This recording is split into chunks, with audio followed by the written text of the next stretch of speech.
It is పండుగ క్రింది సంభాషణను చదవండి. పెదనాన్న 3 నుండి 6 రోజుల్లో ఏదో ఒక రోజు గ్రామస్తులంతా వేటకు వెళ్తారు. వేటకు వెళ్ళని వారిని వచ్చేసి వరుసైనటువంటి వారి వ్రతాలు చేస్తారనమాట.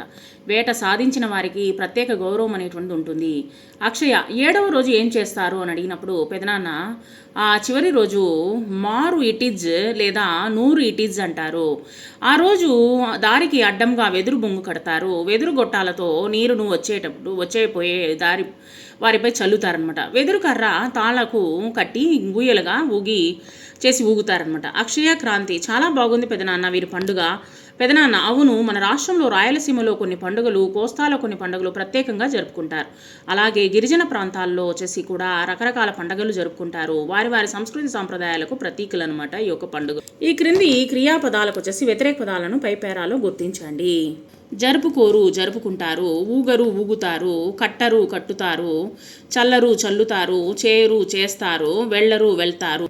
క్రింది పదాలకు అర్థాలు అనేటువంటిది రాయండి. ఎగతాళి, మారు, బొంగు, గెడ. సో ఎగతాళి అంటే హేళన, మారు అంటే మార్పు, బొంగు అంటే వెదురుకర్ర, గెడ అంటే వెదురుకర్ర. క్రింది వాక్యాలను చదవండి, ప్రశ్నలకు జవాబులు అనేటువంటిది రాయండి. ఇక్కడ చూడండి, నూర్ ఇట్ ఈజ్ రోజున ఏం చేస్తారు? పండుగలు దేనికి ప్రతీకలు? నూర్ ఇట్ ఈజ్ ఈ పండుగ చివరి రోజున నూర్ ఇట్ ఈజ్ మారు ఇట్ ఈజ్ లేదా నూర్ ఇట్ ఈజ్ అని అంటారు. ఆ రోజు దారికి అడ్డంగా వెదురు బొంగు కడతారు. వెదురు గొట్టాల్లో వచ్చేపోయే వారిపై నీళ్ళు అనేటువంటి చల్లుతారు. వెదురు కర్రకు తాళ్లను కట్టి ఊయలుగా చేసి ఊగుతారు.